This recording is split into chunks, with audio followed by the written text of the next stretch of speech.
Bonjour à tout le monde, merci de nous avoir rejoints pour cette première édition des Trophées NSI que nous avons organisée dans le cadre de la Journée nationale NSI, donc du nom de cet enseignement de spécialité qui a émergé en 2019 et que nous souhaitons mettre à l'honneur aujourd'hui. Donc l'idée évidemment de ces trophées, c'était de mettre en avant des projets faits dans le cadre de cet enseignement de spécialité NSI et on remercie évidemment l'ensemble des personnes qui ont pu contribuer, participer à cet événement et au succès de ces trophées NSI. Sans plus tarder, je vais donner la parole virtuelle à Édouard Geffray, le directeur général de l'enseignement scolaire du ministère de l'Éducation nationale et de la jeunesse, puisque nous avons reçu un soutien fort du ministère de l'Éducation nationale et de la DGESCO en particulier, et ce qui a certainement permis à ce succès et au fait d'avoir recueilli autant de projets dans le cadre donc, de ces trophées NSI. Donc, j'ai passé cette petite vidéo.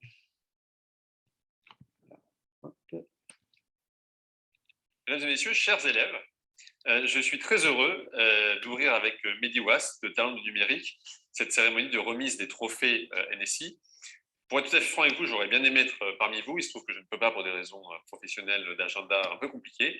Mais je voulais vraiment ouvrir cette session et vous féliciter et vous remercier, puisqu'il y a 209 projets qui ont émergé à travers toutes les académies autour de ces premiers trophées NSI.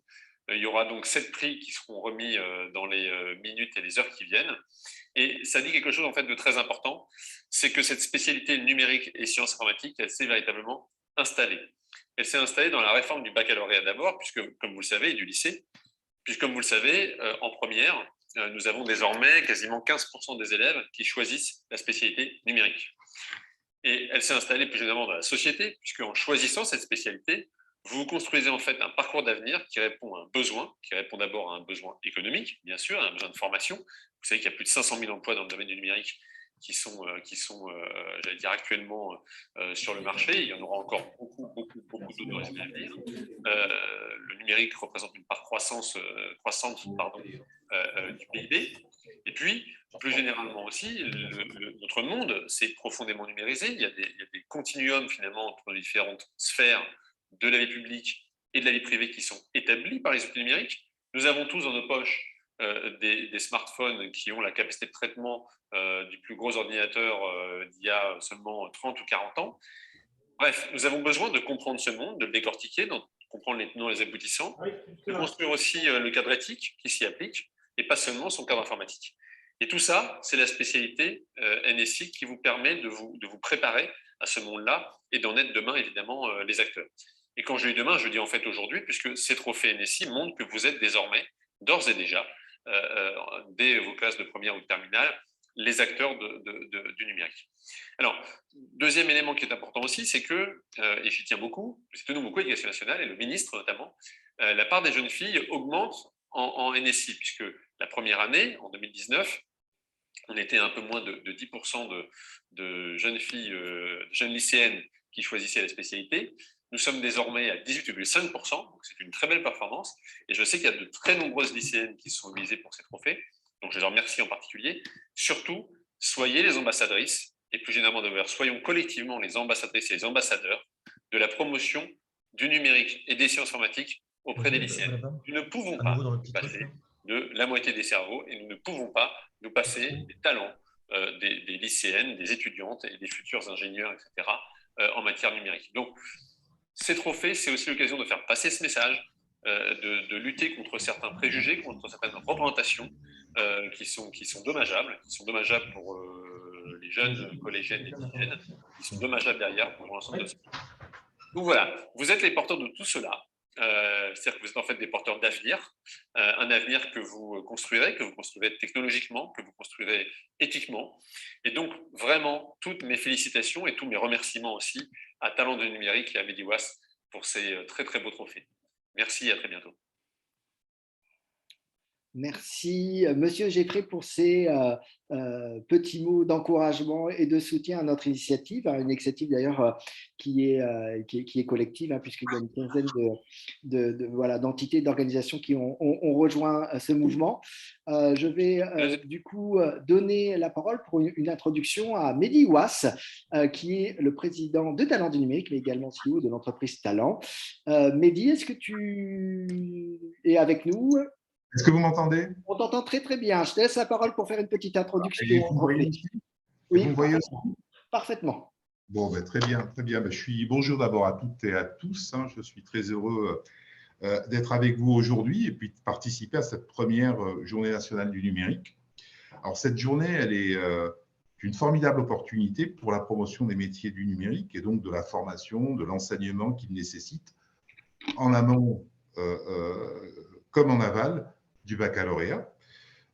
Depuis la rentrée 2019, vous savez toutes et tous que dans le cadre de la réforme du bac, un enseignement de spécialité numérique, sciences et informatique est proposé aux élèves qui préparent le bac en général.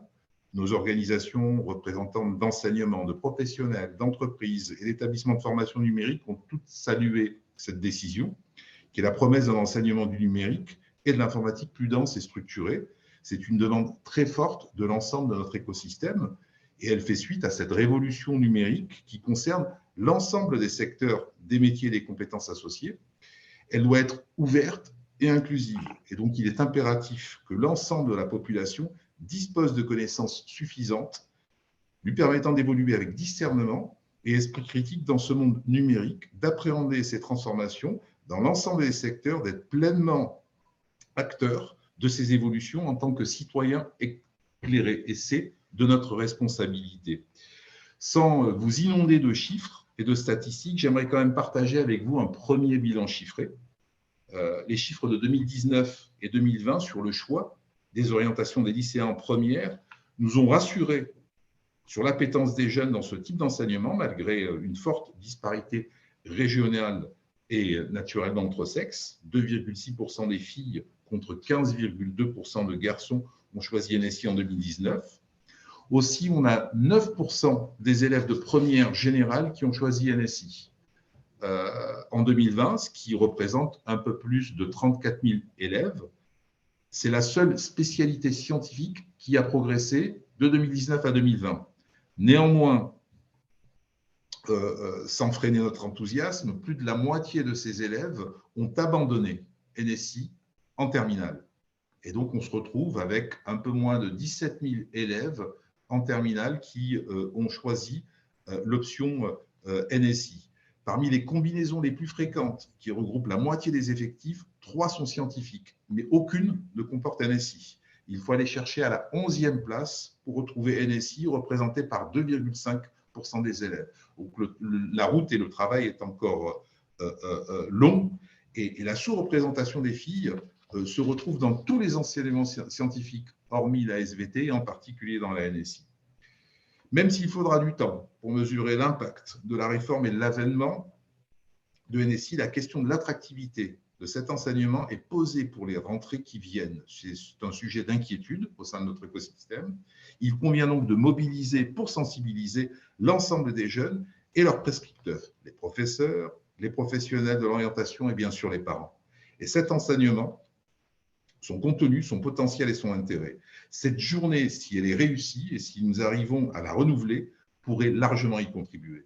Pour augmenter l'attractivité autour des métiers du numérique, 2 actions majeures ont été lancées. Un concours à l'échelle nationale, un concours NSI destiné aux lycéens de première et de terminale, lancé avec le concours et la participation du ministère de l'Éducation nationale, naturellement des rectorats, des académies. 7 lauréats nationaux vont être récompensés en distanciel au cours de cette journée. Et puis, cette première journée nationale du numérique avec un certain nombre de manifestations comme des journées portes ouvertes dans les entreprises, des visites d'établissements, des interventions dans les collèges et les lycées, qui, j'espère, sera une première réussie.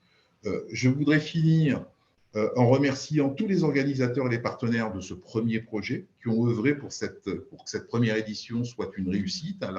L'association des enseignantes et des enseignants d'informatique en France, l'association Femmes Numérique, l'association naturellement Talents du numérique, la Société informatique de France, le SIGREF, Sinov Numérique, Nouméum, INREA et la Fondation INREA. Et y associer toutes les autres associations qui ont participé de manière active à toutes les sollicitations qui leur ont été faites, le ministère de l'Éducation, de l'Enseignement supérieur, les rectorats, l'OPCO Atlas. Naturellement, je vais en oublier beaucoup. Je ne peux naturellement pas être exhaustif et je demande à toutes celles et à ceux qui ont participé de manière active et que je n'aurais pas cité de m'excuser de participer avec nous le succès de cette réunion. Voilà, je nous souhaite à toutes et à tous une belle journée du numérique. C'est un point important, essentiel, et j'espère que cette première sera suivie de beaucoup d'autres succès. Voilà, Rémi. J'ai essayé de respecter le délai que tu m'as imparti pour Merci, cette Mehdi, introduction. de ton introduction et de tes mots. Effectivement, merci à l'ensemble des partenaires qui nous ont aidés à faire cette première édition. Sans plus attendre, je vous propose donc de passer à la remise des trophées, des 7 trophées de cette finale nationale.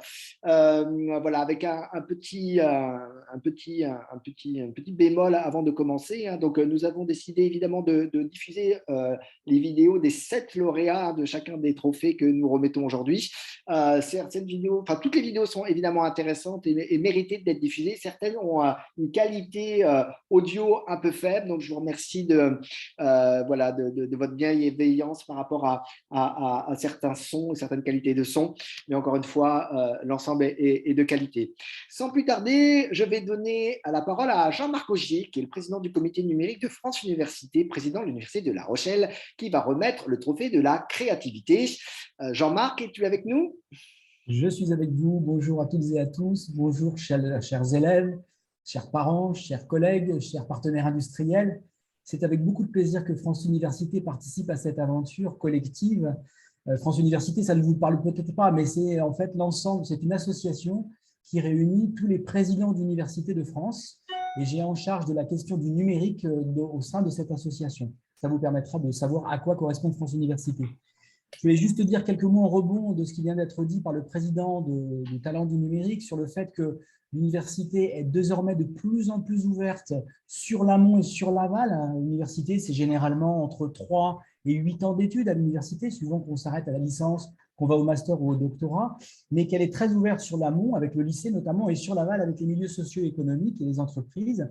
Et il nous semble que cette initiative de trophée NSI est très pertinente pour valoriser la filière du numérique pour laquelle nous, universitaires, nous sentons un besoin énorme de production de matières grises, de jeunes qui vont sortir sur les marchés de l'emploi sur ce secteur qui ne fait que d'offrir des opportunités pour la jeunesse avec des salaires de plus en plus intéressants. Il faut aussi se le dire parce que ça fait partie des choses, des critères que les jeunes retiennent pour choisir leur métier, et aussi pour dire que ce sont des métiers passionnants où il y a une grande diversité d'activités qui peut aller à la fois de la simple gestion jusqu'à beaucoup de créativité. Dans l'histoire du numérique, dans les 20 dernières années, on a vu d'abord l'avènement du web qui a fait émerger de nombreuses questions. Et aujourd'hui, c'est l'Internet des objets, l'intelligence artificielle, le quantique, tout un ensemble de thématiques qui font qu'il y en a pour tous les cerveaux, quel que soit leur niveau, et dans de nombreux domaines technologiques. Donc, il y a vraiment de quoi s'y retrouver. Et puis, par ailleurs, effectivement, avec un marché de l'emploi florissant qui est très sécurisant, au moment où on avait encore quelques craintes sur le chômage, en fait, c'est un secteur qui est complètement sécurisé pour de nombreuses années encore. Donc, c'est pour l'ensemble de ces raisons que France Université a avec plaisir, et d'ailleurs, je tisse des relations avec Talent du numérique et SIGREF et d'autres partenaires depuis un petit moment, pour justement faire en sorte qu'on puisse mailler les acteurs du lycée jusqu'au monde socio-économique ensemble. Voilà, donc j'ai en charge la présentation du trophée créativité. Donc, vous savez que ce prix, l'évaluation des projets qui sont arrivés ont été évalués sur différents critères. Et parmi ces critères, il y en avait un qui s'appelait originalité et créativité dans cette grille d'analyse. Et pour ce concours, il y avait 10 équipes en concurrence. Alors, j'ai l'honneur d'annoncer l'équipe qui est lauréate de ce trophée créativité. Je fais un petit roulement de tambour, un petit peu de suspense. Il s'agit de l'équipe Kensuke Koike Pixelator. composée de Luna Rossigneux, Aline Calas, Égide Ledu, Louis Belloir et Jérémy Sagnard, que je félicite chaleureusement pour leur projet qui est véritablement dans l'air du temps, parce qu'aujourd'hui, vous allez voir, hein, donc c'est un projet qui consiste à créer différentes modifications d'images en s'inspirant d'un travail sur les modifications d'images d'un artiste qui s'appelle Kensuke Koike.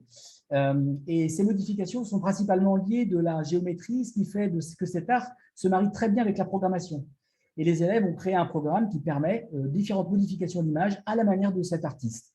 Le projet est programmé en Python et le code se trouve dans un notebook Jupyter et un fichier qui est à disposition. J'ai oublié de préciser qu'il s'agit du lycée international de Tokyo et que le professeur Laurent Abal était le professeur qui avait suivi cette opération.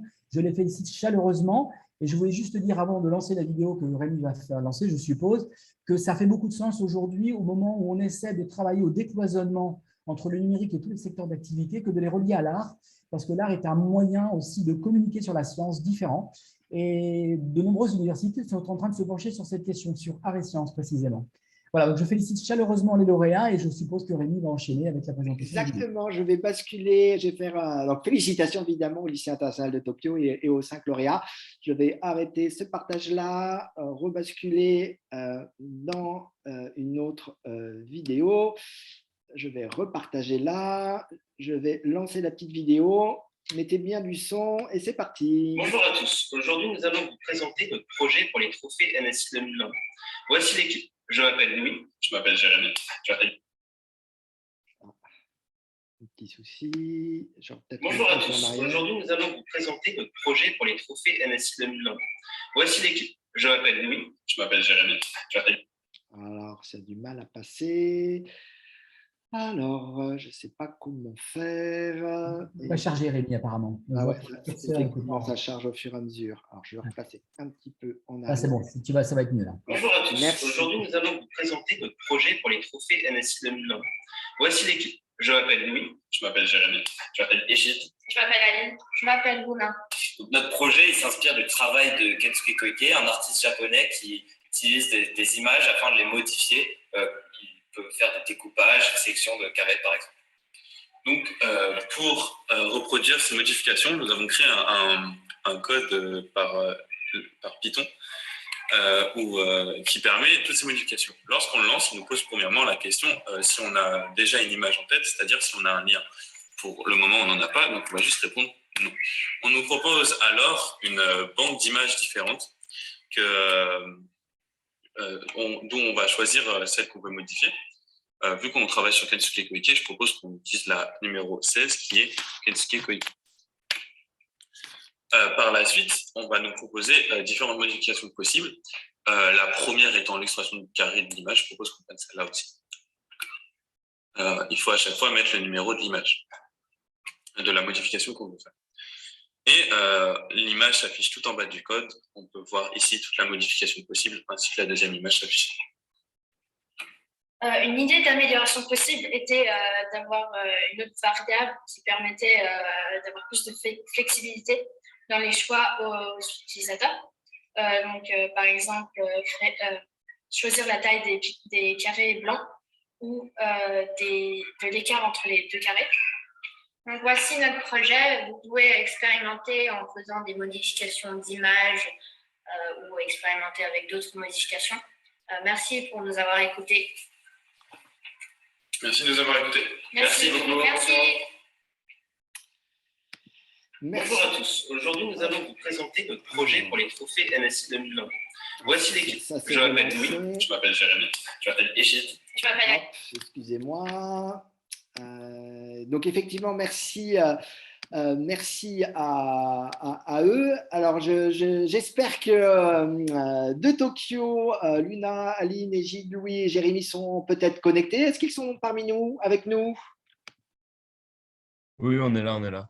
Ah, parfait. Donc, félicitations pour ce prix et ce beau projet. Donc, je vais vous laisser peut-être la parole pour vous exprimer autour de la réception de ce trophée.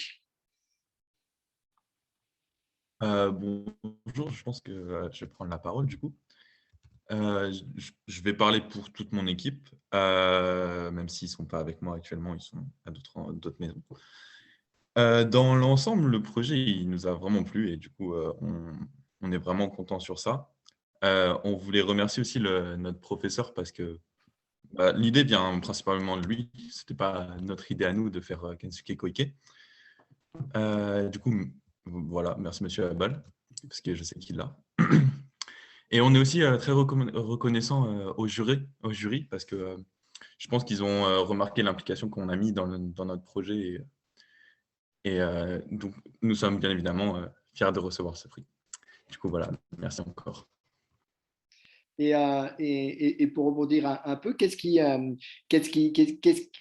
vous avait particulièrement plu finalement dans ce projet et de mettre finalement en avant la rencontre entre l'art et le numérique? C'était un peu iconoclaste et c'est ce qui a été remarqué d'ailleurs par le jury. Je pense que c'est justement ça, c'est ajouter l'art à l'informatique et tout le travail qu'il y a à faire sur juste les pixels de toutes les photos et juste en général les difficultés qu'on a eu à faire toutes les modifications parce que ça rajoute du challenge et on a tous beaucoup appris. Tout le monde dans le groupe a beaucoup appris. C'est l'essentiel. Merci encore une fois, Jérémy. Merci à l'ensemble de l'équipe. Merci à ton professeur, bien sûr, qui a eu cette belle idée. Je remercie également Jean-Marc pour avoir remis ce trophée de la créativité au nom de France Université. Et je vous propose de poursuivre avec un deuxième trophée, le trophée de l'ingénierie ou de l'ingénieur ou des ingénieuses. Je vais donner la parole à Isabelle Schoeninger, qui est la déléguée générale de la CDFI. Bonjour Isabelle. Bonjour à tous et à toutes. Merci Rémi pour cette invitation à remettre le prix. Donc peut-être quelques mots pour vous expliquer ce qu'est la CDFI, parce que j'imagine que vous êtes peu nombreux à savoir. Donc un peu comme France Université, on est une association et on regroupe l'ensemble des écoles françaises d'ingénieurs. Donc il y a 200 écoles en France, toutes d'une grande diversité de statuts, avec des formations très différentes les unes et les autres entre elles. Et l'une des missions de la CDFI, c'est la promotion des formations et métiers d'ingénieurs, donc auprès de tous les publics et particulièrement auprès des publics jeunes. Et pour cela, on mène un certain nombre d'actions et de programmes qui rejoignent les objectifs des trophées NSI, tels que Ingénieuse ou Cap Ingénieuse, pour lequel Talent du numérique est un partenaire fidèle, et qui sont des actions de promotion, de lutte contre les stéréotypes associés aux formations d'ingénieurs. Donc, j'ai entendu le message du directeur général à l'enseignement scolaire sur l'attractivité de l'enseignement NSI, notamment auprès des publics féminins. Donc, je m'en réjouis. Et c'est donc naturellement que la CDFI a souhaité soutenir la création des trophées NSI. On partage un certain nombre d'objectifs communs et notamment celui de valoriser l'enseignement de spécialité NSI, qui est une discipline à part entière dont nous avons besoin dans les écoles d'ingénieurs. Donc pour nous, les trophées NSI, c'est une excellente manière de promouvoir de manière ludique et pédagogique cet enseignement et d'inciter davantage de jeunes à le suivre en première, mais aussi en terminale. Donc peut-être quelques mots sur le trophée que j'ai l'honneur de remettre aujourd'hui, donc le trophée de l'ingénierie ou trophée des ingénieurs et futures ingénieuses. Donc sur les 209 projets et 84 lauréats régionaux, 7 projets ont concouru dans cette catégorie. Tous les projets étaient vraiment d'une très grande qualité. On tient à remercier l'ensemble des équipes qui ont déposé un projet pour leur travail. Ce trophée a été remis sur la base de critères vraiment scientifiques. La dimension technique et scientifique a été au cœur de l'évaluation des projets. Donc vraiment, c'était la démarche ingénieure qui a été recherchée dans l'ensemble des projets. Et cette année, l'équipe lauréate, c'est une équipe de Lozère du lycée Théophile Roussel, située à Saint-Chély d'Apcher, si je le prononce bien, et qui est composé de 2 élèves de terminale, donc Lucas Le Sur et Théo Pépin, qui ont été accompagnés dans la mise en œuvre de leur projet par leur professeur, Gilles Itier. Donc je tiens à les féliciter. Leur projet RISC ou recadrage intelligent avec sim carving, qui est un algorithme de redimensionnement d'images. C'est un projet qui a été mené depuis 2 mois et qui consiste à redimensionner des images de manière intelligente pour conserver l'essentiel de l'image intacte. Et donc, une application a par ailleurs été mise en place pour permettre l'accessibilité du projet. Donc, c'est vraiment un très beau projet. La problématique de l'image est clairement une problématique importante en termes d'ingénierie. Le jury a soulevé l'excellente implémentation du projet. Les élèves sont partis d'un algorithme qui existe déjà. Ils se le sont appropriés. Donc, c'est une véritable démarche d'ingénieur et le projet est très convaincant. Il a été très, très bien documenté. Donc, félicitations à l'équipe lauréate. Félicitations Lucas, félicitations Théo. Avant peut-être de vous donner la parole, je vous propose de visionner votre petite vidéo. C'est parti. Bonjour et bienvenue. Je me présente, je m'appelle Théo. Je suis élève en classe de terminale spécialité mathématiques et NSI. Et aujourd'hui, avec mon camarade, nous avons décidé de vous présenter notre projet pour les trophées de NSI. Bonjour, je m'appelle Lucas Lussure, je suis un élève de terminale avec spécialité NSI au lycée Théophile Roussel. Notre projet pour ce concours consiste à redimensionner une image avec la méthode du sim carving. Pour expliquer cette méthode, nous avons fait une vidéo avec des post-it. Le sim carving, c'est quoi? Tout d'abord, il faut comprendre le concept d'énergie. L'énergie d'un pixel, c'est une valeur attribuée à ce pixel qui va nous permettre de connaître son importance dans l'image. Une fois l'énergie de tous les pixels calculée, on va pouvoir en déduire le chemin de plus faible énergie. Ce chemin, qui n'a donc aucune importance, va pouvoir être supprimé de l'image. Une fois le chemin supprimé, on voit bien que l'image, les éléments principaux de l'image n'ont pas bougé. Pourtant, l'image a été réduite en largeur. Ensuite, si on réitère l'opération plusieurs fois pour obtenir une taille souhaitée, on remarquera que les modifications apportées à l'image sont plus importantes que précédemment. Ce sont là les limites de la méthode du sim carving. Ces limites se retrouveront sur notre projet, qui dès que des modifications trop importantes sont appliquées à l'image, on retrouvera des imperfections sur le résultat. Nous avons donc repris la méthode du sim carving pour modifier l'image, donc utiliser l'énergie de l'image et le cumul des énergies. Mais nous avons tout de même essayé d'améliorer cette méthode en donnant la possibilité d'agrandir l'image et en y ajoutant une interface pour faciliter l'utilisation. Pour finir, voici l'application de notre programme sur un cas concret.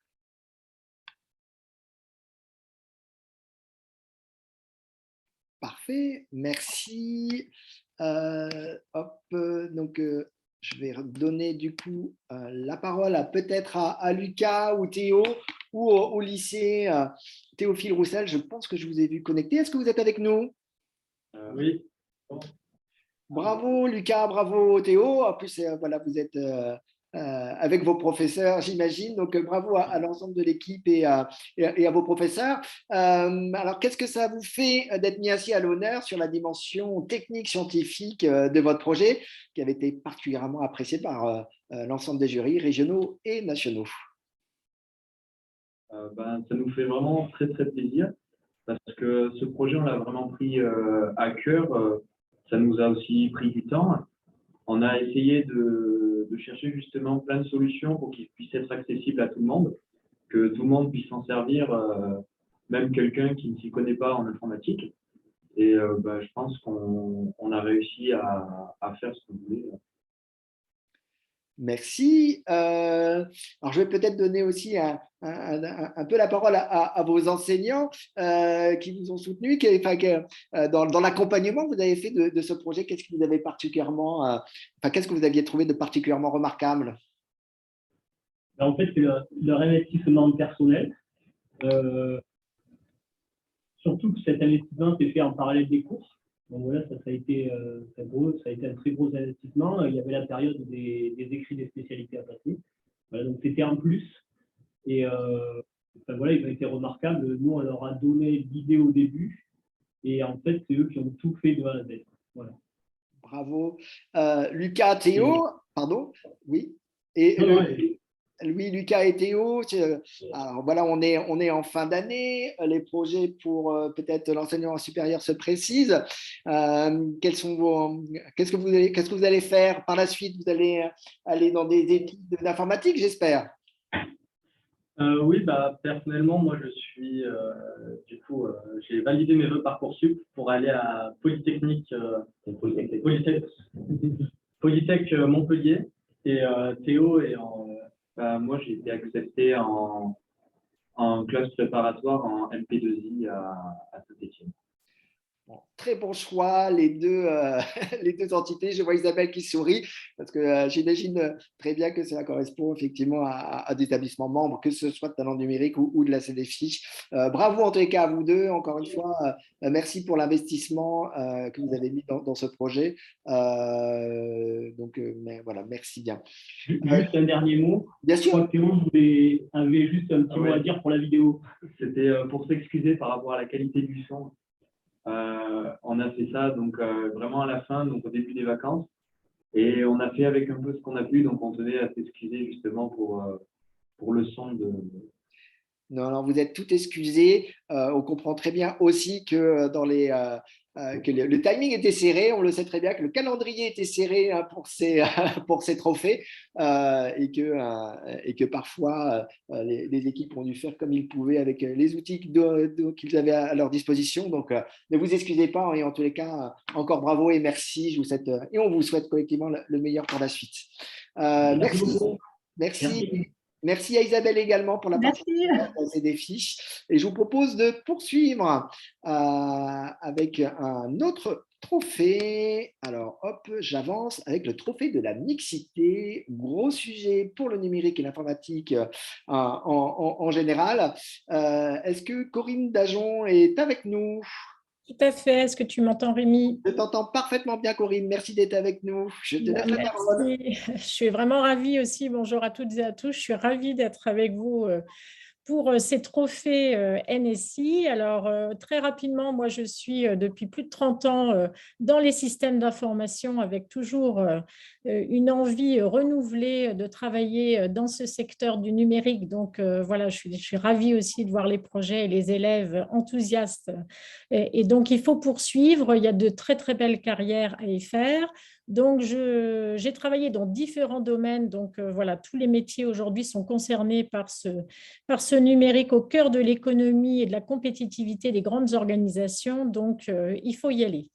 Alors, je représente aussi un partenaire là, de ces trophées avec le SIGREF. Alors, le SIGREF a fêté ses 50 ans en 2020 et le SIGREF regroupe les 150 grandes entreprises et administrations publiques françaises pour accompagner justement le développement du numérique avec toutes les questions soulevées par rapport à ça et une question très importante aussi autour de la gestion des talents et de la mixité. Donc, je suis vraiment ravie de remettre ce trophée de la mixité. Alors, vous voyez, moi, je suis une femme, je suis directrice des systèmes d'information, donc tout est possible. Il faut surtout encourager les jeunes filles à s'intéresser à ce numérique avec aujourd'hui tous les biais sinon que nous aurions dans le développement des services numériques, la data, l'intelligence artificielle, tout ça c'est l'avenir. Donc la mixité est un élément extrêmement important.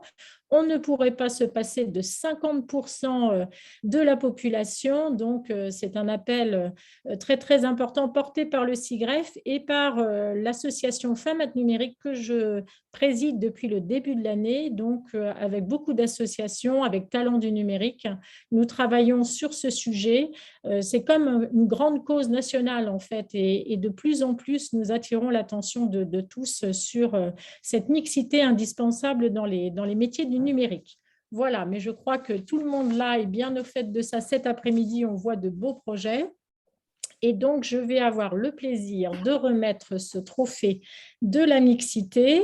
Alors, tout d'abord, avant de dévoiler l'équipe lauréate, donc c'est un projet qui a été basé sur des critères qui mettaient en avant d'une part la part des femmes dans l'équipe, des jeunes filles, ou du sujet relevant de la mise en avant de la mixité. Donc, j'ai le plaisir de féliciter l'équipe qui est composée d'Alison, Corentin, Sindel, Sébastien et Tristan, 4 élèves de terminale au lycée Bossier à la Seine-sur-Mer. Voilà, avec un projet Ridiculus Cartonus, voyage au pays d'Ikeas. Alors, c'est un jeu vidéo. Alors, c'est complètement dans l'air du temps aussi par rapport à, voilà, aux souhaits en termes de développement qui a été programmé en Python, créé à partir d'un projet qu'ils ont exploité sur leur formation, sur la programmation orientée objet. Alors, je vais revenir un peu en arrière parce qu'il y a plus de 30 ans, moi, j'ai fait un DESS informatique et j'avais donc travaillé sur Smalltalk, qui était un langage aussi orienté objet. Donc, comme quoi, vous voyez, ça se renouvelle en permanence et tout ça est toujours d'actualité. On y fait de très belles choses. Donc, ce jeu, on va le découvrir en vidéo. On entend un peu de bruit. Oui, ce jeu vidéo, vous verrez, il est très original de par le fait que le personnage, donc on choisit le personnage de son choix, il combat des monstres qui perturbent la vie du village. Voilà, mais on va découvrir la vidéo ensuite. Alors, ce qui a été mis en avant par le jury, c'est la solidité de ce projet, notamment la qualité des créations graphiques.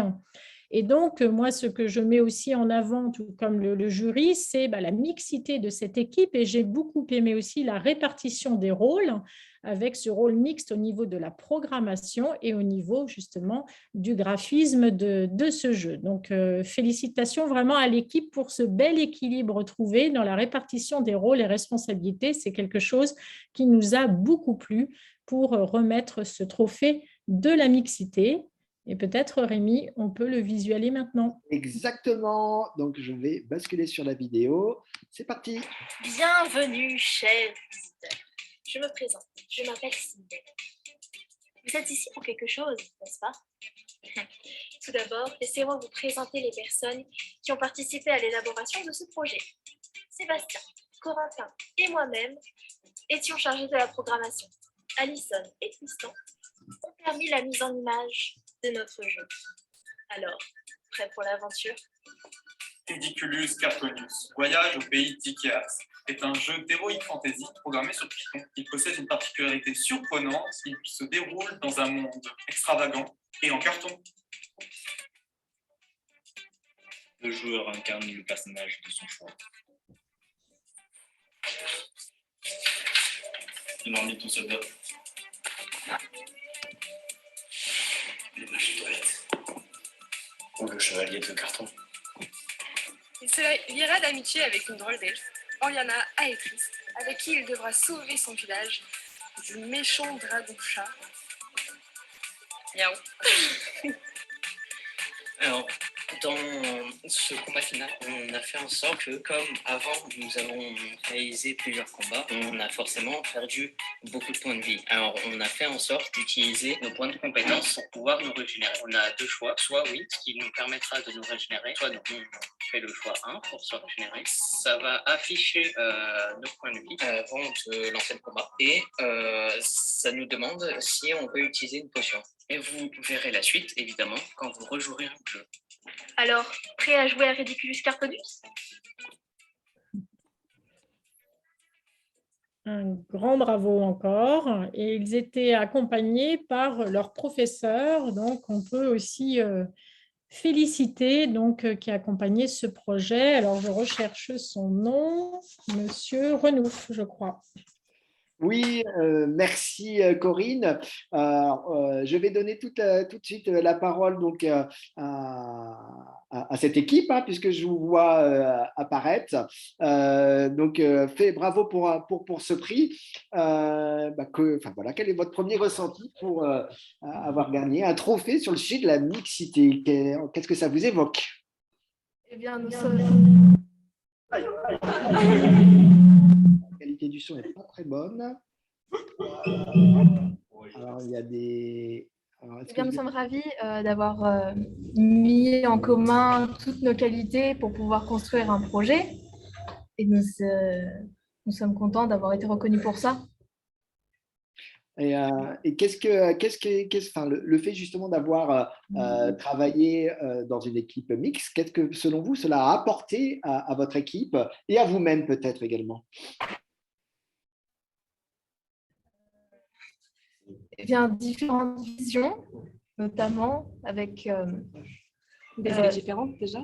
Oui, et on a pu construire grâce à toutes nos visions différentes, à nos places différentes qu'on s'est mis dans le projet, et on a pu s'apporter l'un à l'autre.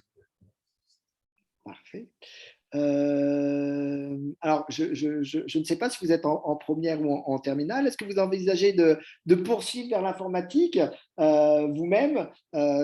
Quels sont vos choix d'orientation? Eh bien, nous sommes en terminale. Par exemple, Sébastien, qu'est-ce que tu vas faire plus tard? Là, j'ai pris un BTS, je suis accepté. Un BTS SI. Classique pour nous, bravo. Très bien.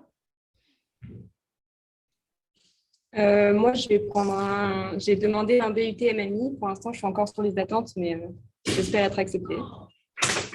Moi, je suis pris dans une école de création de jeux vidéo qui s'appelle Créa-Jeux à Nîmes depuis janvier. Et moi, je suis pris dans une école de design graphique à Aix. Donc, moi, je suis déjà pris vu que c'est privé. Et dans mon cas, j'aimerais faire un cursus ingénieur informatique. Bravo. À Toulon. Bravo. En fait, on est sur du 100% avec cette équipe en termes de parcours vers le numérique au sens large. Donc, bravo en tous les cas. Merci encore d'avoir participé. Merci encore une fois pour la qualité du projet. Merci aussi pour la qualité de la vidéo. Pour le coup, elle est vraiment très sympa et on voit que vous avez pris plaisir à la faire. Et c'est souvent l'essentiel, le plaisir dans les projets et les projets informatiques en particulier. Je tiens également à remercier évidemment Corinne, le SIGREF et Femmes Numérique pour leur soutien dans ce projet. Et je vous dis à l'année prochaine. Je vous propose de poursuivre vers un autre trophée, qui est le trophée de la citoyenneté, qui va être remis par Amandine Dufou, qui travaille sur les stratégies numériques et la formation à distance à la CGE, et qui est par ailleurs directrice du numérique et des systèmes d'information de l'EIGSI. Amandine? Oui, merci Rémi. Bonjour à tous et à toutes. C'est avec grand plaisir que je suis avec vous cet après-midi. Félicitations à tous les lycéens, les lycéennes, leurs enseignants. C'est vraiment un bonheur de voir toute cette émulation autour du numérique et des sciences informatiques. Alors, la conférence des grandes écoles est très heureuse de participer à cette remise des trophées NSI. Pour ceux qui ne la connaissent pas forcément, alors, la conférence des grandes écoles, en fait, c'est une association qui regroupe les grandes écoles en France. 227 grandes écoles composent la conférence des grandes écoles. Et alors, c'est une grande diversité dans nos établissements. En fait, on va avoir des écoles d'ingénieurs, des écoles de management, des écoles d'architecture, de design, des instituts d'études politiques, pardon. Donc, et notre but à nous, c'est effectivement d'accompagner nos établissements et surtout de les accompagner à former les créateurs, les décideurs, les cadres de demain. Et le numérique fait partie intégrante du bagage de nos étudiants, en fait. Et c'est vraiment quelque chose de fondamental. À l'heure où on parle, on en a déjà parlé avant, d'intelligence artificielle, même, ou de souveraineté des données, de numérique responsable, de toutes ces thématiques-là, c'est vraiment fondamental d'avoir une spécialité qui, dès le lycée, donne les bases de l'algorithmique, les bases de la programmation à notre jeunesse pour qu'ils comprennent bien ce qu'il y a derrière tous ces concepts, en fait, qu'ils soient en mesure de relever tous les défis qui sont liés par rapport à toutes ces nouveautés dans le domaine numérique. Donc, c'est vraiment un grand plaisir et merci à Trophée du numérique de mettre en avant cette spécialité et merci aussi aux enseignants d'accompagner comme ça les apprenants dans cette spécialité qui, pour moi, est nécessaire mais n'est pas suffisante. J'aimerais qu'on en fasse plus. Moi, je suis dans une école d'ingénieurs, donc forcément, je travaille dans le numérique. Donc, j'aimerais qu'on en fasse plus, mais en tout cas, c'est vraiment très agréable d'être là pour la conférence des grandes écoles. Alors, le trophée de la citoyenneté, en fait, c'est d'autant plus grande fierté pour la conférence des grandes écoles de remettre ce trophée-là, parce que finalement, il représente, à mes yeux, tout ce que le numérique peut apporter à la société. C'est-à-dire tout ce qu'on peut faire avec le numérique pour aider la société dans ces transitions écologiques, dans les transitions sociétales aussi. Et donc, le numérique est un formidable outil au service des autres. Et ce trophée le représente bien, en fait, des outils d'entraide, d'accompagnement. Alors, le trophée de la citoyenneté, en fait, a été attribué. Alors, il y a eu 8 projets qui ont concouru dans ce trophée. Il a été attribué au projet EducoWatt du lycée Joseph Vallot de l'Odève, avec les étudiants Hugo Capon, Ilyes Nokrani, Gaspard Filipski, Malo Lacorse, sous la supervision de leur enseignant Stéphane Médin. Et alors, je dois avouer que je suis très, très contente de remettre ce trophée parce que c'est un trophée, en fait, c'est un projet qui est parti d'un projet réel, d'un vrai besoin des enseignants, d'avoir une plateforme pour mieux gérer leur covoiturage. Et les étudiants, enfin les élèves, pardon, sont allés à la rencontre de leurs enseignants pour faire le cahier des charges, pour leur demander ce qu'ils attendaient. Et ils ont développé un vrai outil utilisé pour leurs enseignants. Et je trouve que cette collaboration entre étudiants, élèves et enseignants, c'est toujours quelque chose de très riche. Et donc, ce que le jury a noté, il a notamment salué le fait que ce soit un projet réel et aussi avec un impact sur impact environnemental et impact sociétal avec de l'entraide. Voilà. Donc, merci félicitations à eux. Oui, félicitations Hugo, Ilyes, Gaspard et Malo. Comme d'habitude, je vais arrêter le partage 2 minutes pour rebasculer sur l'autre écran. Alors, veuillez patienter. Alors, parce que ce n'est pas celui-là que je voulais mettre. Alors, hop. Voilà, comme ça ira mieux. EducoWatt, c'est parti. C'est parti. Bonjour, dans cette vidéo, nous allons vous présenter notre projet qui vous est soumis dans le cadre du concours du trophée NSI. Ce projet a été réalisé par 4 élèves de terminale. Hugo Capon, qui s'est chargé du développement du client, du design général ainsi que de la mise en place du serveur et de l'API. Malo Lagorce, en charge de la gestion générale du projet ainsi que du développement de l'algorithme. Ilyes Nokrani, qui a travaillé sur le développement de l'algorithme ainsi que sur la préparation du dossier, et Gaspard Filipski, qui a contribué lui aussi au développement de l'algorithme. Ce projet consiste en un site de covoiturage, spécialement conçu pour le corps enseignant du lycée de l'Odève, mais adaptable à tous les établissements scolaires, leur permettant de choisir leur point de départ et leur destination, et faisant correspondre leurs horaires aux différents trajets de covoiturage possibles avec leurs collègues. Ce projet répond à plusieurs problématiques concrètes de notre temps, comme la hausse du prix du carburant ou encore un désir d'écologie, et offre à tous les professeurs qui le décident une alternative pour se rendre sur leur lieu de travail sans trop dépenser. Pour ce site web, nous avons opté pour l'utilisation de JavaScript et de Node.js pour la partie front-end, de Python pour l'algorithme et de MySQL pour la base de données. Voici maintenant une brève démonstration du site web. Une fois l'URL. La première page du site est un formulaire de connexion permettant d'accéder à son compte. Une fois authentifié, nous pouvons consulter notre agenda pour s'informer sur les covoiturages planifiés pour la semaine actuelle. Et pour chaque covoiturage, l'on dispose de nombreuses informations telles que le plan du trajet ainsi que la liste des passagers. On peut donc créer de nouvelles demandes de covoiturage pour la semaine à venir en entrant mes horaires d'arrivée et de départ de mon établissement scolaire. Accessoirement, je peux accéder à des détails quant à ma participation financière aux différents trajets que j'ai pu emprunter ce mois-ci et dans le sens inverse, les participations financières demandées de tous mes passagers. Je peux également modifier la palette de couleurs de la plateforme en choisissant un nouveau thème qui me plaît le plus. Ainsi que je peux consulter et créer de nouveaux plans de trajet à l'aide de l'éditeur d'itinéraire. Nous avons encore quelques idées d'amélioration à ajouter ultérieurement, que vous pouvez actuellement voir à l'écran. Merci de m'avoir écouté. Bonjour, dans cette vidéo, nous allons...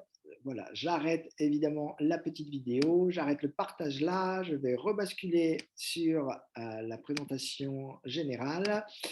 Donc, félicitations effectivement à Hugo, Ilyes, Gaspard et Malo. Est-ce que vous êtes avec nous? Est-ce que le lycée Joseph Vallot de l'Odève est avec nous? Et si oui, peut-être mettre le son. Alors, peut-être qu'ils ne sont pas avec nous, tout simplement. En tous les cas, comme le disait très bien et fort justement Amandine, hein, ce qui était particulièrement remarquable hein, dans ce projet, c'était effectivement de partir de cas concrets, très opérationnels, en lien effectivement avec le vécu de chacun, notamment des professeurs. Et c'est ce qu'on a voulu mettre en avant avec cette dimension évidemment environnementale forte. C'est ce que le jury a voulu mettre en avant en décernant ce prix au lycée Joseph Vallaud de Lodève. Donc toujours personne du lycée? Il me semble qu'il y a Cyril et Ludovic qui ont été les référents. Alors, peut-être on peut leur donner la parole, bien sûr. N'hésitez pas à prendre la parole.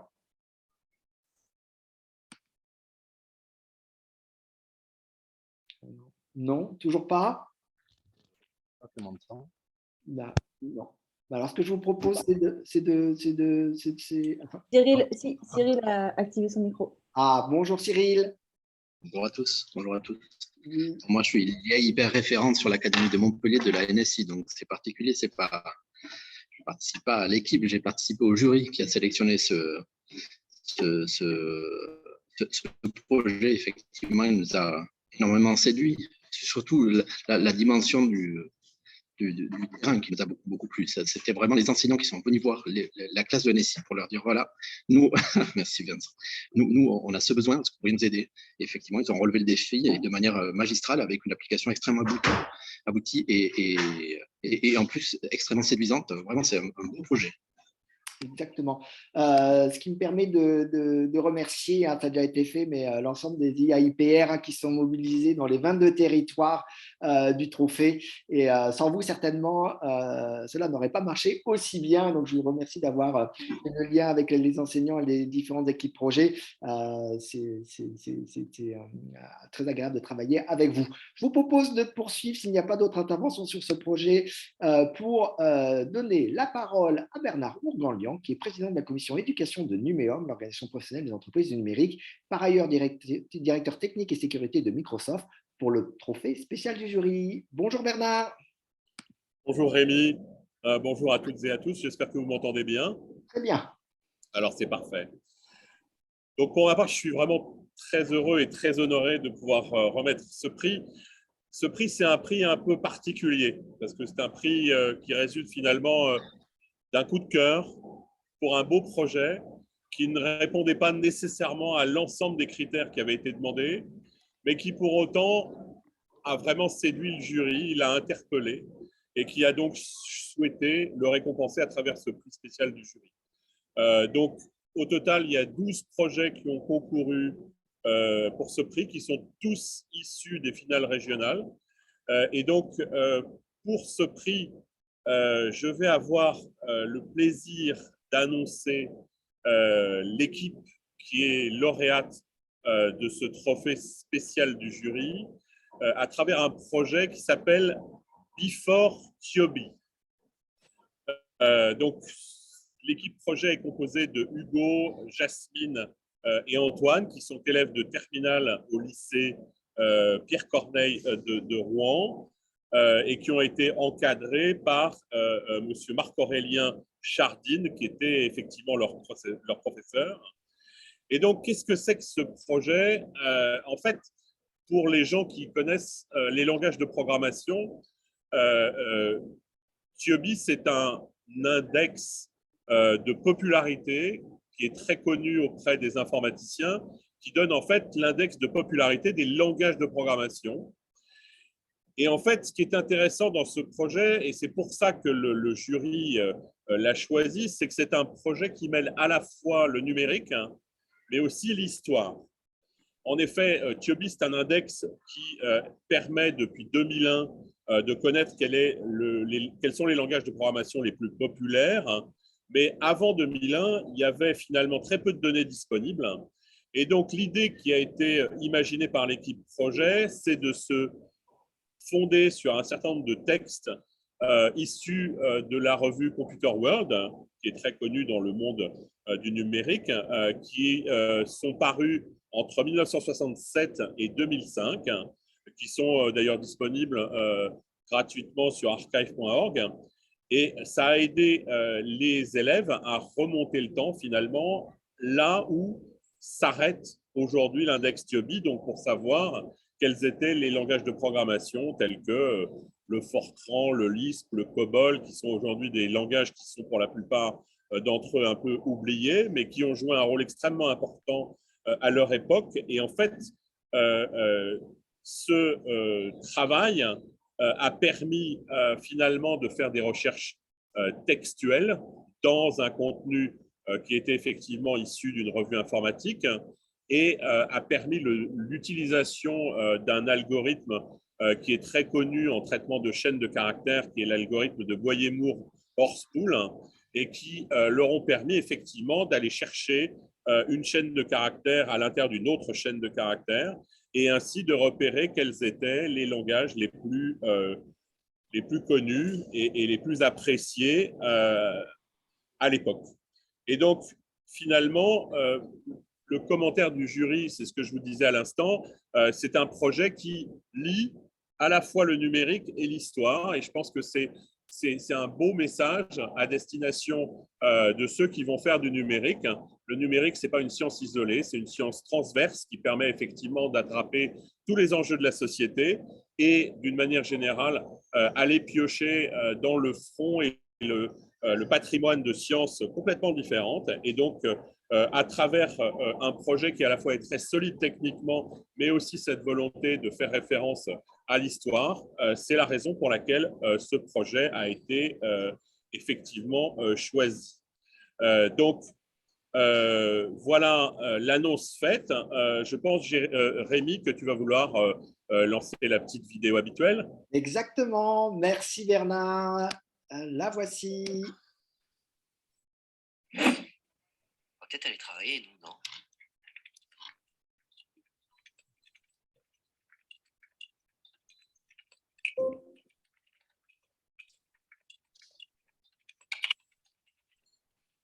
Notre projet consiste à étudier la popularité des langages grâce à la recherche textuelle dans les magazines Byte et Computer World avec l'algorithme Boyer-Moore.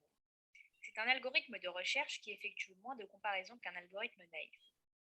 On compare le motif à un élément de la chaîne à partir de la dernière lettre du motif. Si les deux lettres ne correspondent pas, on décalera le motif le long de la chaîne d'un certain nombre de lettres, selon si la lettre de la chaîne est présente dans le motif. Soit un mot de n lettres avec la lettre de la chaîne à la position P du motif, on décalera le motif de n-p moins une lettre. Si la lettre n'est pas présente dans le motif, on décalera le motif de n lettres. À chaque lettre du motif, on applique un décalage. 2 hours later. Fonctionne ton programme, Hugo? Oui, bien sûr, regarde. Je l'exécute. Mais qui est encore. Ah, encore. Et toi, Jacqueline? Moi, il fonctionne comme d'hab. Un peu long en avant. Non, mais ça va bien. Alors que moi, j'ai moins d'image. Le programme est très simple et utilise la programmation orientée objet. Tout d'abord, nous avons la classe Boyer-Moore qui permet de trouver tous les indices d'un mot qu'on lui donne et qui les met dans une liste. Elle contient deux méthodes. Une première qui crée la table de pré-traitement, qui est un dictionnaire contenant les lettres du motif et les indices de décalage. Enfin, la méthode Moore qui permet de trouver les indices d'un mot qu'on lui donne et les met dans une liste en utilisant la table de pré-traitement. La deuxième classe, qui est classement, a pour méthode liste pourcentage, qui va permettre d'enregistrer une image du graphique qui montre le classement des mots que on lui a donné en fonction de leur occurrence dans un magazine. Ainsi, en premier, la méthode va faire une liste avec le nombre d'occurrences du langage, grâce à la liste renvoyée par la classe Boyer-Moore, et cela pour toutes les dates et tous les langages. Puis, une fois qu'il a tout ça, nous allons transformer toutes ces occurrences obtenues en pourcentage pour que ce soit plus lisible sur le graphique. Enfin, nous créons le graphique sous la forme de stackplot, puis on enregistre l'image afin de pouvoir afficher l'image sur un site que nous créons directement à partir de Python en HTML.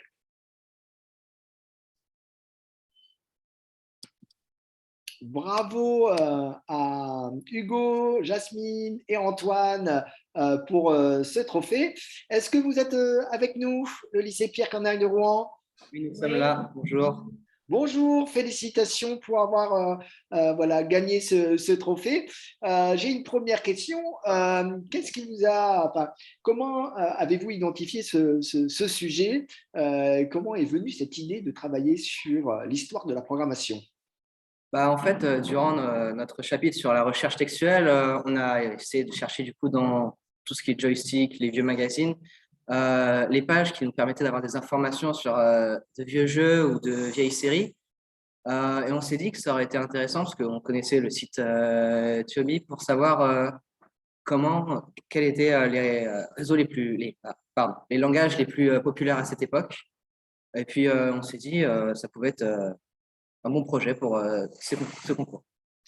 Merci. Et on voit bien aussi que voilà, la dimension projet a permis aussi de réaliser une vidéo qui était voilà, extrêmement voilà, en plus sympathique et décalée. Pourquoi avoir voilà, choisi d'avoir ce type de vidéo un peu décalée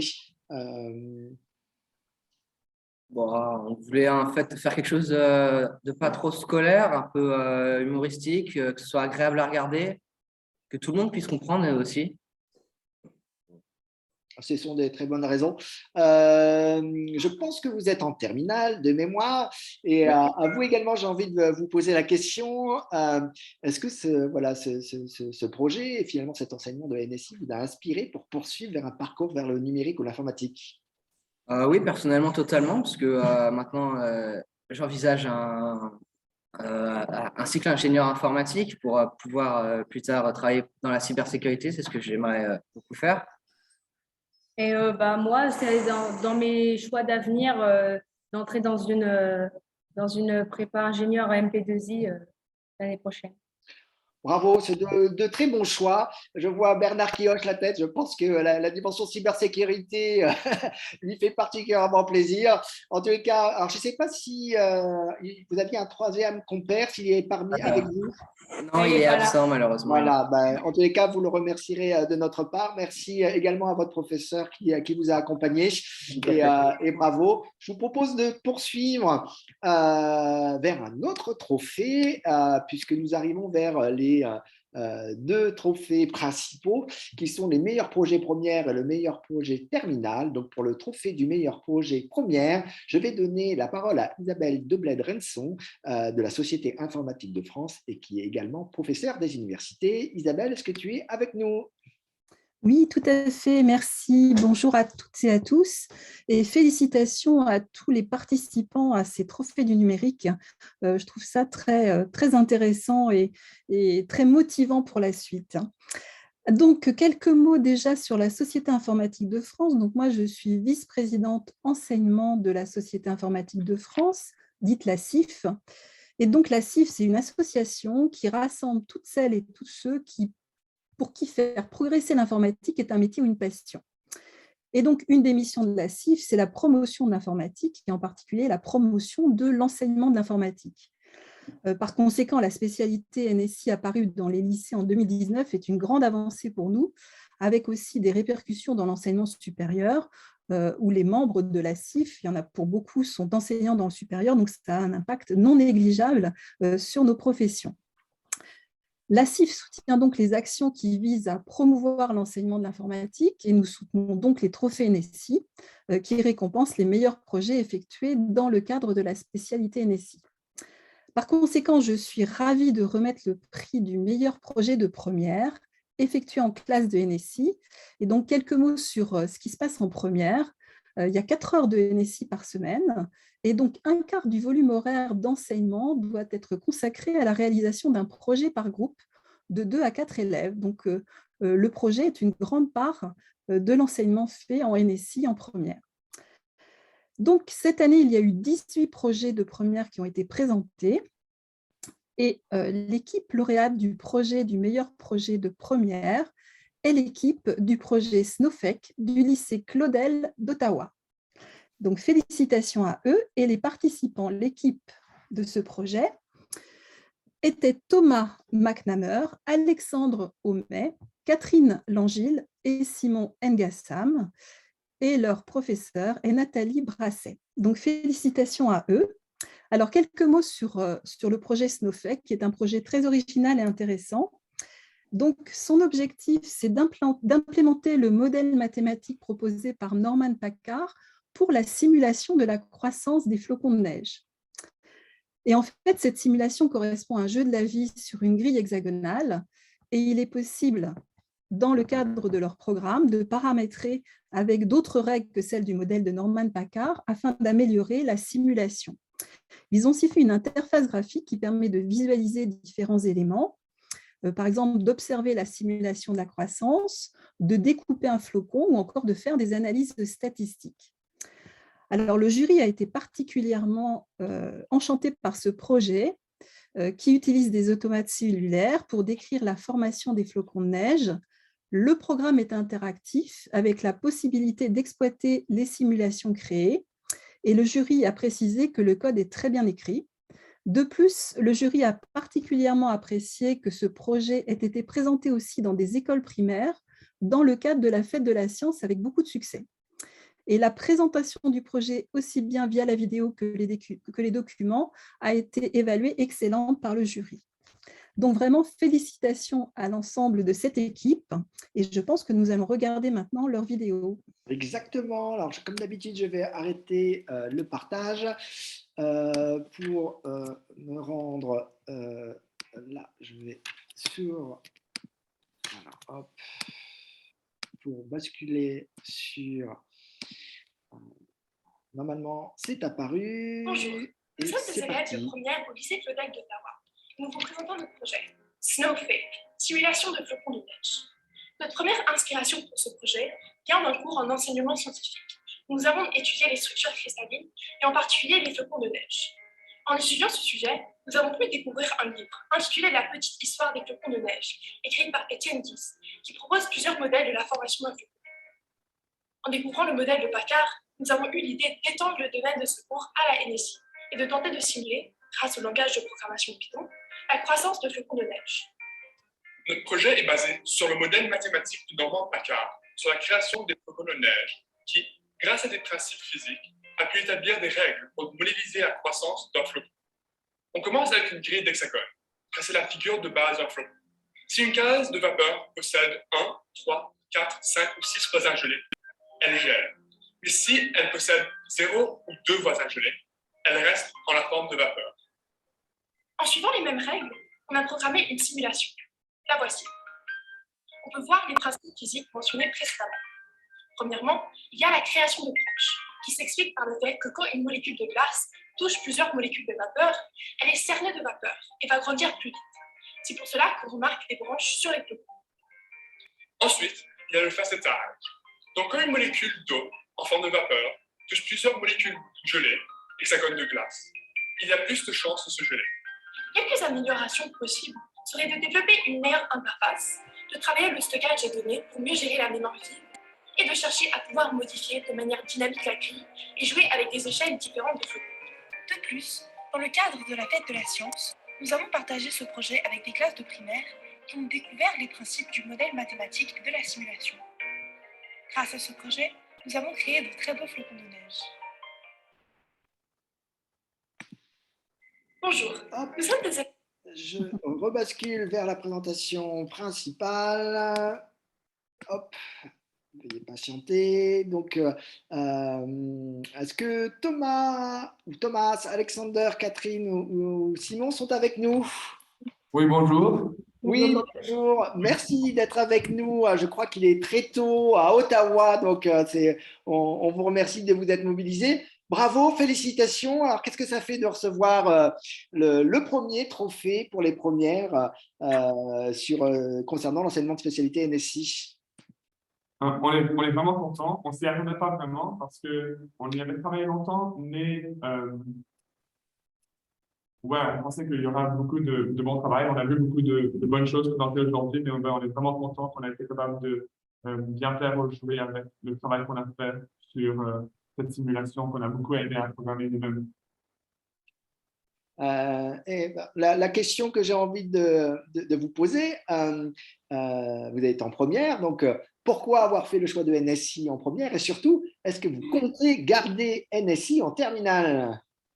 Alors, on va d'abord expliquer le choix de la NSI parce que nous, on est tous assez passionnés des mathématiques, des sciences et on a déjà quelques connaissances en programmation et en algorithmique. Alors, on a trouvé assez pertinent de faire ce choix parce qu'on pense que c'est une des spécialités les plus intéressantes. Néanmoins, on ne transfère pas NSI en première, en terminale, parce qu'au Canada, où on est maintenant, c'est pas hyper reconnu. Alors, on pensait qu'il y aurait plus de valeur à faire spécialité maths physique, mais ça ne veut pas dire qu'on va arrêter de faire des projets dans la sphère de NSI, de programmation, des trucs comme ça. Je pense qu'on travaille tous hors du lycée sur ce type de projet parce qu'on trouve ça intéressant, c'est utile pour les dossiers d'université et c'est amusant à faire. Alors, je pense que juste parce qu'on va lâcher la spécialité NSI, ça ne veut pas dire qu'il faut arrêter de faire ce type de projet.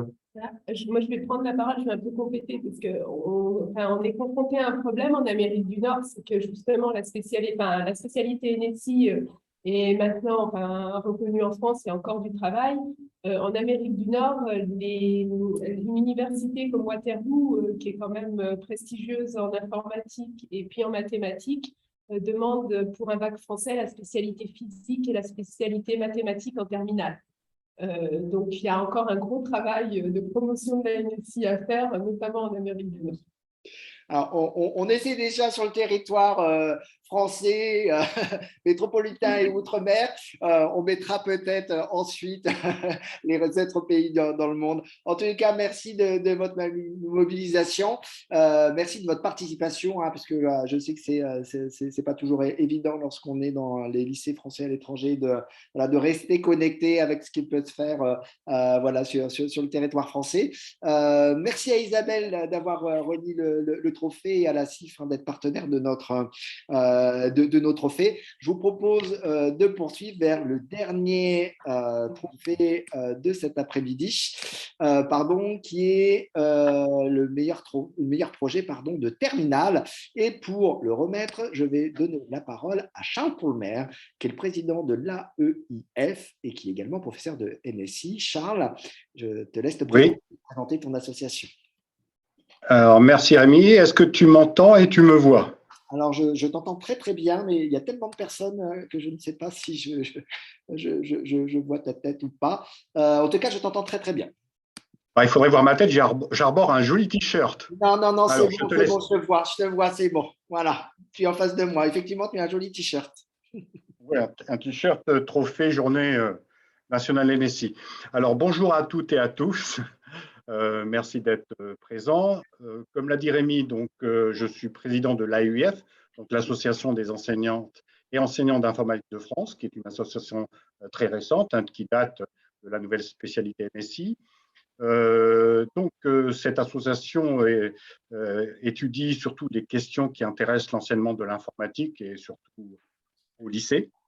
Et puis, elle engage toute action qui lui paraît propre à améliorer l'enseignement de l'informatique. Et tout naturellement, s'est associé pleinement et partenaire des trophées et de la journée NSI. Alors, je suis doublement ravi de remettre ce prix, car, bon, bien sûr, en tant que président de l'association, mais aussi en tant que professeur de NSI de première et de terminale. Donc, voilà, et j'ai fait partie du jury. Je voudrais tout d'abord remercier tous les élèves qui ont participé à ces trophées, parce qu'on a vu beaucoup de projets très intéressants, mais il a fallu choisir. Et donc, il y a eu beaucoup de débats, c'est vrai, et je vous conseille d'aller voir quand ils seront publics tous les projets des candidats, parce que vraiment, il y a des pépites. Néanmoins, il a fallu récompenser un projet. Donc, je vais annoncer l'équipe lauréate. Donc, il y a un nouveau slide ou pas, non? Exactement, tu peux commencer, je bascule, voilà. Voilà, donc il s'agit des élèves de l'Académie. C'est bon, ouais. Voilà, on ils ont l'air d'être contents. On fait des heureux, c'est bien. Voilà, donc, alors leur projet s'appelle Pitris. Ce n'est pas très énigmatique, hein, vous allez voir, c'est quelque chose de connu. Donc, le lycée Henri Moissan de Meaux. Donc, je remercie Bastien, Paul, Diego, Solène, ainsi que, bien sûr, leur professeur, Tristan, ça y est, je commence un petit peu Bouchard, voilà. Vraiment un magnifique projet. Alors, Pitris, donc, reprend le concept d'un jeu qu'on connaît tous, le jeu original Tetris, codé en Python, dont la partie graphique est assurée par la bibliothèque Pygame, voilà, avec des modes de jeu, différents niveaux, voilà, un jeu très addictif qui est bien fait, qui affronte, voilà, ça permet, pour moi, je trouvais ça très intéressant, ça m'a plongé un peu dans le passé, hein, du premier jeu Tetris. Néanmoins, le commentaire du jury qui a très apprécié ce projet, les autres aussi, même si ce problème est connu, on a vu que ce projet était vraiment complet, avec une architecture logicielle de haut niveau.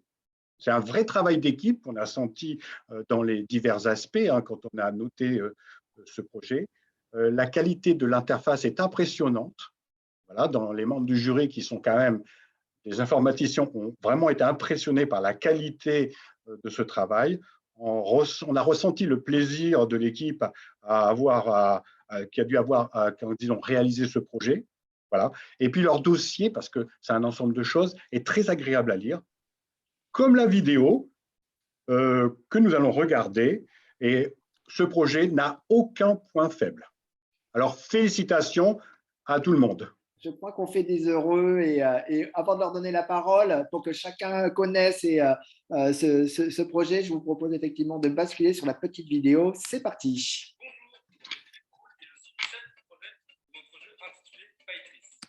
Notre jeu reprend le concept original du jeu Tetris. Vous savez, le jeu dont on va pas utiliser son nom sous peine d'un petit dollar jaune. L'un des jeux les plus vendus dans le monde, après le Guinness World Record édition Gamer. Et également, j'ai une équipe derrière moi. Salut. Un travail en amont assez conséquent qui a été réalisé par, puis par, et également par. Eh bien, j'ai réalisé l'essentiel du gameplay, dans lequel j'ai essayé d'être le plus point possible avec la guideline proposée par Tetris. Ensuite, la musique.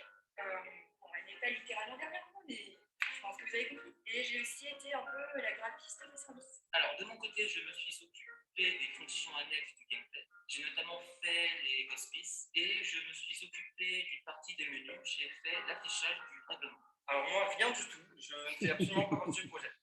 Non, je rigole bien évidemment. Sérieusement, je me suis occupé de la partie du menu principal, notamment la gestion des boutons pour les lier aux autres menus et aux jeux en général.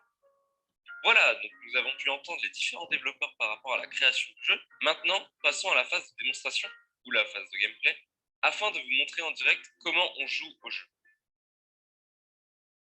Voilà, donc nous nous retrouvons sur le jeu en début de partie, et la première chose que l'on peut faire est de déplacer les tétrimino avec les flèches directionnelles gauche-droite.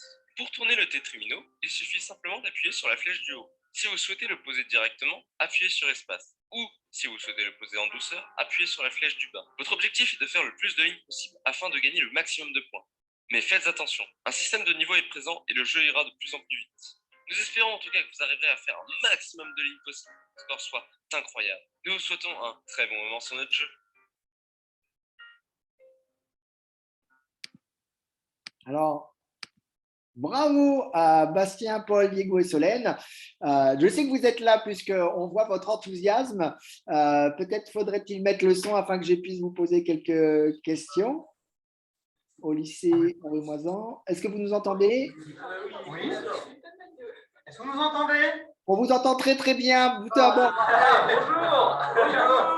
Bonjour, merci de votre présence et de votre enthousiasme. Alors, qu'est-ce que ça fait de gagner le premier trophée NSI pour les terminales? On a été hyper surpris de gagner, on ne s'attendait pas du tout. Et franchement, c'était vraiment une belle aventure. C'était très bien. Alors, on voit que c'est une belle aventure, mais on voit que cette aventure peut-être se poursuit puisque vous arborez tous des très beaux t-shirts Tetris. Ça veut dire que vous avez de développer et de mettre sur le marché votre jeu. On n'a pas entendu. Ah pardon, non, je disais, est-ce que vous avez des projets de développement de votre jeu, de peut-être le perfectionner Oui, bien sûr, on va le perfectionner. On pensait déjà de base à rajouter un mode multijoueur, mais on n'a pas eu beaucoup de temps. Donc, on a fait vraiment la partie principale du gameplay. Il y a surtout le côté serveur aussi à développer. Oui. Il y a quand même un site qui est mis en place et une structure qui est faite pour implémenter facilement, d'autant plus qu'on a pris soin de bien documenter tout le code. 3-4 heures, je pense, par fichier. Tout ce qu'il y avait. Et à noter qu'on a refait plusieurs fois le projet. Hein. Solène a tout retapé. Hein. C'est vraiment l'optimisation. Optimiser. C'est pas du tout étonnant compte tenu de la qualité du projet qui a été bien mis en avant par Charles. On imagine bien aussi que c'est un bel investissement de votre part et pour cela, je vous remercie également. J'ai envie de dire, j'ai une petite question un peu traditionnelle. Vous êtes une belle équipe, mais combien d'entre vous vont poursuivre vers un parcours dans le numérique et l'informatique? Nous tous. Bravo, c'était un très bon choix. Et qu'est-ce que vous allez faire? Alors moi, dans mon cas, ça va être soit un BUT informatique, soit une licence pro, mais pour l'instant, c'est en liste d'attente sur Parcoursup. Oui, c'est le début de Parcoursup, c'est un peu compliqué pour l'instant.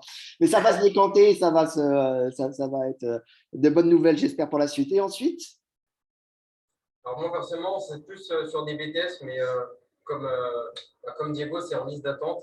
Et ça serait pour faire au niveau de la cybersécurité.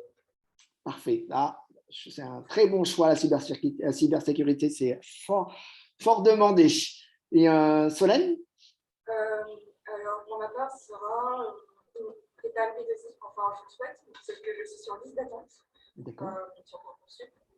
Autrement, j'ai mon second vœu, deuxième vœu qui est une école d'ingénieur INSA. Une INSA, parfait. Pour ingénieur en data science. Data science, parfait, c'est un très bon choix également. Et votre dernier compère? BUT informatique et licence, mais pour l'instant, je suis sur liste d'attente aussi sur Parcoursup. Parfait. En tous les cas, encore bravo pour ce très, très beau projet qui a fait l'unanimité au niveau du jury. Merci de votre investissement. Merci également à Charles d'avoir mobilisé les professeurs de NSI pour ces trophées et pour sa présence tout le long de ce projet.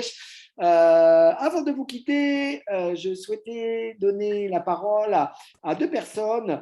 Tout d'abord à Jean-Marie Chénaud, qui est inspecteur général de l'éducation nationale et qui porte tout particulièrement l'enseignement de spécialité NSI et qui voulait vous adresser un petit mot. Jean-Marie, tu es avec nous? Oui, absolument. Bonjour à tous. Alors, un très grand bravo à tous les lauréats. Une mention particulière pour Créteil parce que, et ça va nous permettre, voilà, on va pouvoir encore plus développer NSI dans l'Académie de Créteil. On a un très, très bel exemple. Ce que je voulais dire, c'est que moi, je suis quand même très, très impressionné du niveau. Je peux déjà vous annoncer à tous et je saurais l'expliquer au cabinet, on aura sans doute 16 de moyenne au bac NSI, c'est-à-dire voilà les moyennes qu'on va avoir. Et ce n'est pas du tout surprenant parce qu'en fait, on a volontairement fait des sujets qui étaient au niveau du bac. Moi, j'ai vu des sujets là que je voyais en L2 ou L3, je veux dire, en termes de qualité. Donc, le message que en plus, puisque j'en profite, tout le monde est là c'est défi.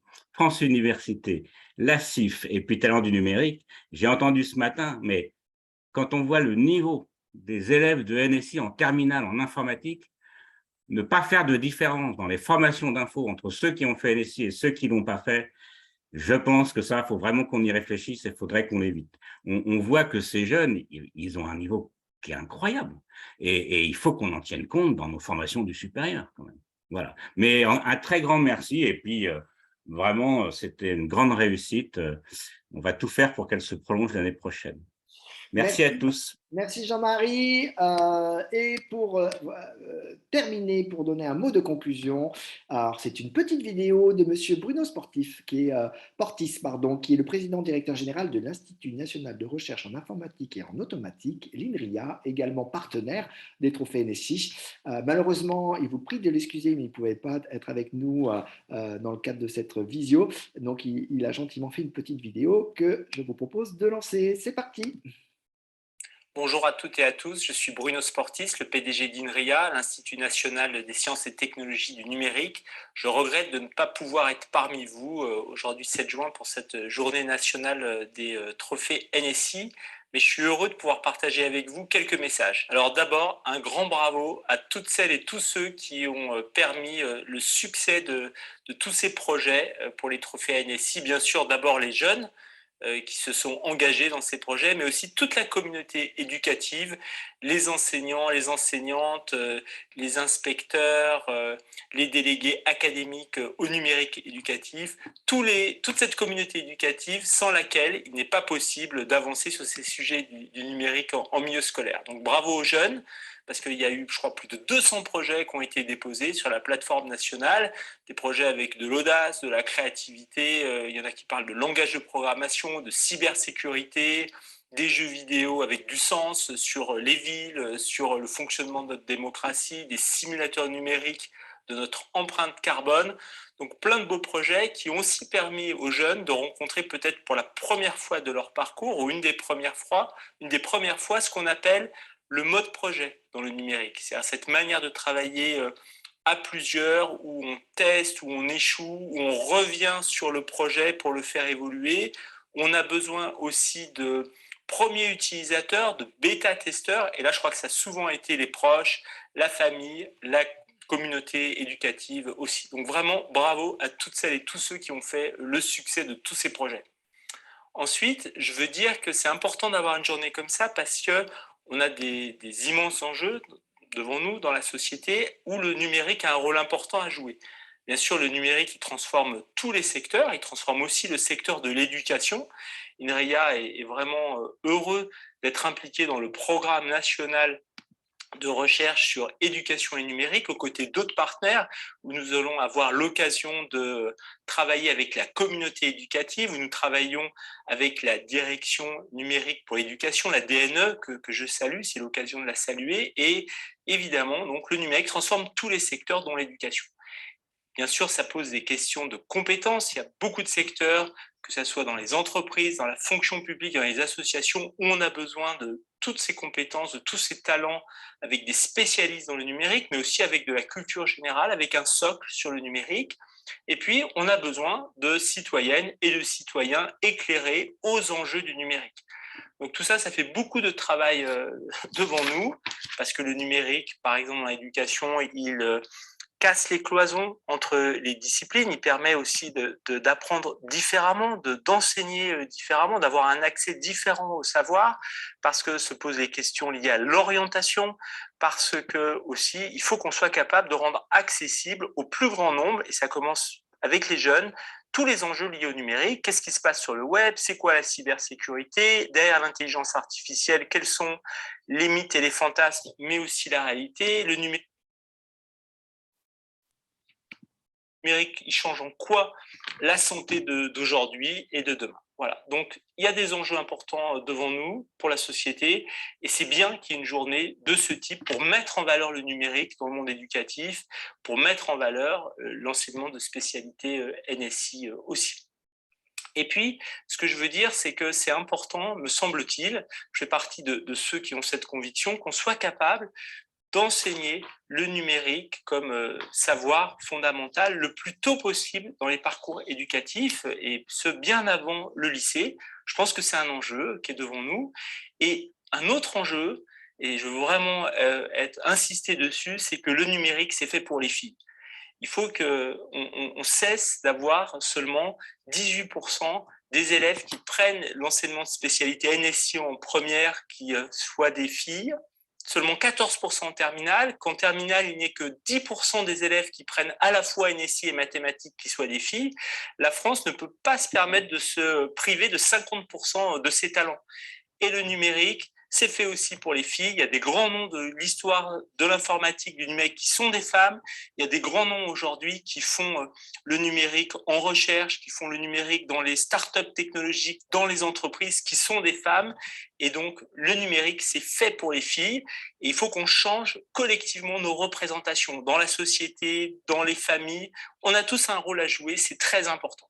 Et pour relever tous ces défis, on a besoin d'une dynamique collective et comme souvent dans le numérique, ça se fait avec un écosystème d'acteurs, ceux qui sont rassemblés aujourd'hui pour le succès de cette journée nationale des trophées NSI. Bien sûr, la communauté éducative, j'en ai parlé, mais aussi l'État avec les ministères de l'Éducation nationale et de l'enseignement supérieur, et puis tous les acteurs de l'enseignement supérieur, notamment les universités, les acteurs de la recherche, qui ont été mobilisés pour cette journée, mais aussi les entreprises, avec leur organisation professionnelle, Numéum, avec le CIGREF, avec le Sinov informatique, les acteurs de la formation professionnelle, comme l'OPCO Atlas, des associations, comme la Société informatique de France, Femmes du numérique, Talents du numérique, et je tiens vraiment à remercier l'implication des équipes de Talents du numérique, d'abord avec Brigitte Plateau, puis ensuite avec Mehdi Ouas, qui a introduit cette journée.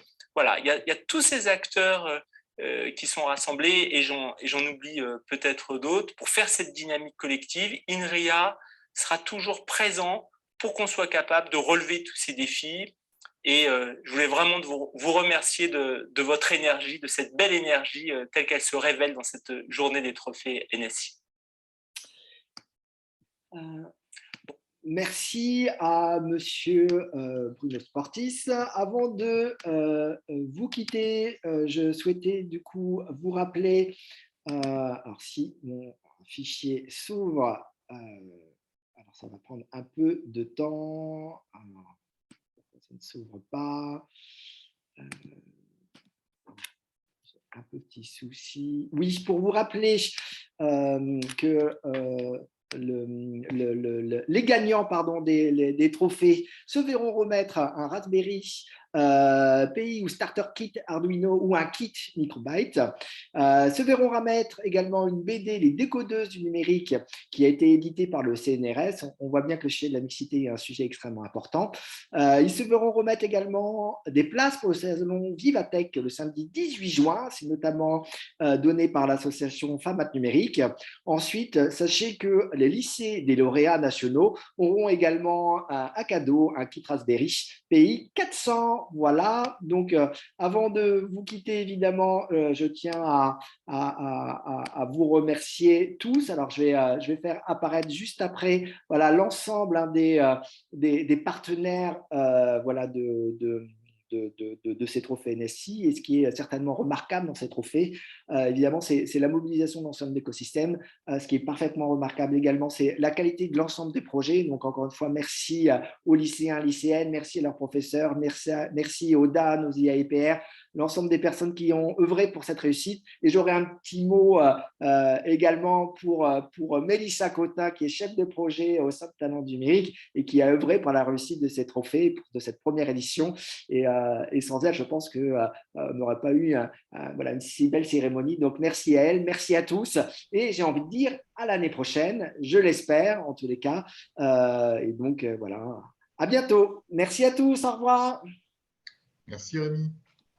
Au revoir. Merci Rémi. Au revoir.